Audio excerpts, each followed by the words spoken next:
قرآن کریم کی اللہ رب العالمین فرمائی لها 7 ابواب د جہنم و دروازی دی.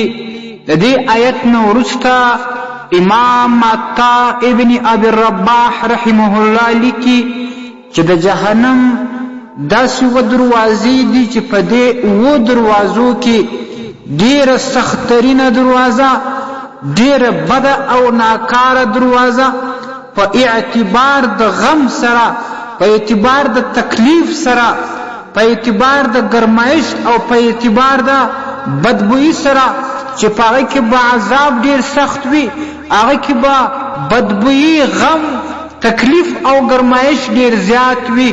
دا هغه دروازه ده چې په دې دروازه به زناکار سړی او زناکاره زنانه ننوځي چې هغوی په دې دنیا کې د خپل عزت او د بل د عزت خیال نه دی ساتلی، او بیا د دې دروازې والا د جهنمیانو دومره سخترین بد بوی زی چې د قیامت په ورځ به نور جهنمیان د یو بوی څخه دومره په تنګ راغلي وي.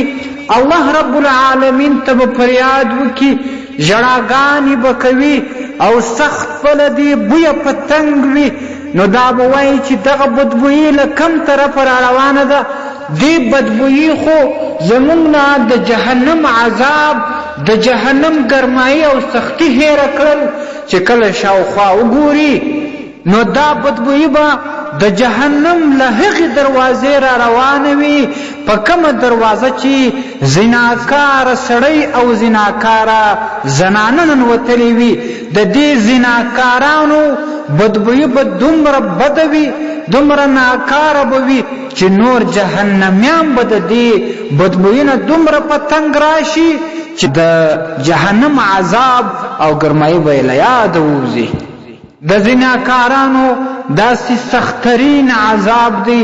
مسلمانانو واورئ، زنا تنها دا نه چې په امت محمدي کې د دې حرمت دی، په تمامو ادیانو کې تاسې وګورئ زنا بدترین او ډېر ناکار عمل دی. دا زنا دومره قبیح او ناکار عمل دی او په تمامو کارونو کې شیطان ته محبوب عمل دغه زنا ده، او په دې زنا باندې شیطان ته هر بد کار او قبیح کار خوشاله کیږي.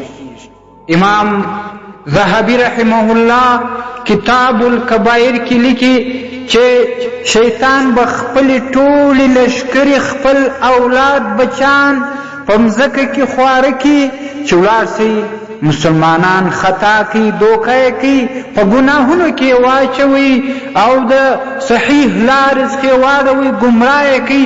نو هر شیطان به ولاړ سي یو مسلمان بل مسلمان، یو مسلمان نارینه بل مسلمان ښځه به دوکه کوي، ګمراه کوي به چې کله د شیطان اولادونه شیطان ته راشي او یو ورته وایي چې زه خو په دې مسلمان پسې لګیا وم شروع تر دې چې په هغه مې دروغ وویل. شیطان به ورته وایي تا دومره غټ کار نه دی کړی. بل د شیطان بچی به راشي، هغه به ورته وایي زه په دې پلاني مسلمان پسې شروع وم، وسوسې مې ورچولې، دوکه او خطاګانې مې ورباندې کولې تر دې پورې چې هغه مې له خپله وروره خوا بدې کړي. شیطان به ورته وایي تا دومره غټ کار نه دی کړی. دا شان د شیطان بل بچی براسي چې زه په 2 مسلمانانو شروع تر دې چې هغه مې په جنګ کړل، د هغوی په منځ کې مې نفاق واچوي، اتفاق مې ور ختم کړي. شیطان به ورته وایي تا دومره غټ کار نه دی کړی. اخري کې به یو ګډ شیطان راځي، هغه به خپل دې مشر شیطان ته وایي چې زه په دې پلانې مسلمانې ښځې پسې شروع وم، په دې مسلمان پسې شروع وم تر دې پورې چې هغوی مې مجبور کړل زنا ته، هغوی زنا وکړل. فیقول ابلیس نعم ما فعلت، ابلیس علیه اللعنه به دې خپل بچي ته وایي په دې ټولو کې ډېر د خوشحالۍ کار تا کړی دی چې په یو مسلمان دې زنا وکړل. فیدنیه منه هغه به ځان ته راجوخت کړي، په خپل غېږ کې به یې ونیسي. ویضع التاج علی رأسه د شیطانۍ یو عظیم تاج به د هغه پر سر باندې کښېږدي. تاج به ورکړي چې تا په دې مسلمان باندې دا عمل وکړي، زنا دې ور باندې وکړل. زنا دومره قبیح عمل دی چې د بنده مرګ په 3 شانو باندې جایز دی. یو شی دا چې کله مسلمان مرتد شي، اسلام پرېږدي او توبه ونه باسي، شریعت کې د هغه مرګ جایز دی. دویم د هغه چا مرګ جایز دی چې هغه بل مسلمان بغیر د حق قتل کړي. دریم د هغه چا مرګ په اسلام کې جایز دی چې هغه واده والی وي، زنا وکړي. په قرآن کریم کې دا راځي چې پر دې خلکو باندې، پر دې زنانو باندې ستاسې زړه ونه سوځي، ښه په کلک زړه باندې دا خلک رجم کوي او قتل یې کوي کوم چا چې زنا کړې ده. الله دې خلکو ته دومره زیات په قهر او دومره زیات ورته غصه دی. او ګورئ کم څوک چې په غلط فکر باندې پردې زنانه ته لاس وروړي یا پردې زنانه پر مخ یا بل ځای ښکل کړي یا زنانه پردې ځوان پردې نارینه ښکل کوي او په غلط ګمان د هغه سره لاس لګوي.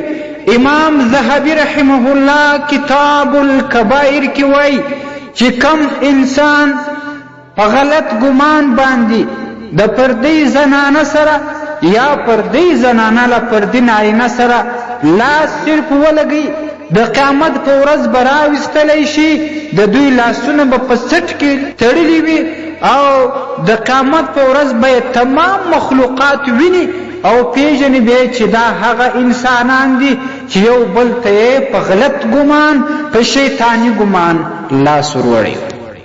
او هغه نارینه چې پر دې زنانه پر مخ یا پر ځای باندې په شهوت باندې ښکلوي یا زنانه پر دې سړی ښکلوي، د قیامت په ورځ باندې به راویستلی شي او جهنم ته به شوسي. هغه بدبوئي سخترین او د غم بد حالت والا جهنم ته به دوی وشړل سي. هلته به دا شونډې ورنه پرې کول شي، دا شونډې به ورنه قطع کول شي چې کم چا پر دې سړی په شهوت باندې په غلط ګمان باندې ښکل کړی وي. عزیزانو غرض می دا دی چې الله رب العالمین مخفه کوي هغه ځوانان، خاص الخاص هغه زنانه چې په خارجي مملکتونو کې وسیږي، په داسې علاقو کې وسیږي چې هلته فحاشي، عریانی، بې پردګي، بې حجابي عامه ده. مسلمانانو خپل عزت وساتي، خپل خیال وساتي.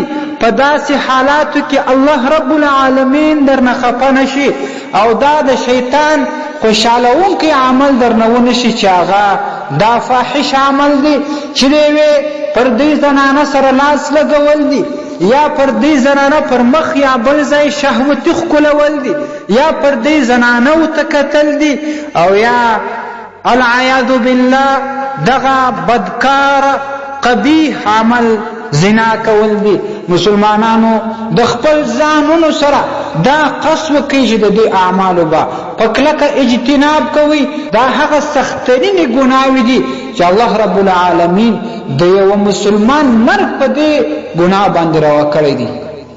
ستاسې د اسلامي پوښتنو جوابونکی مفتي حکیم الله صابر الحنفي صاحب.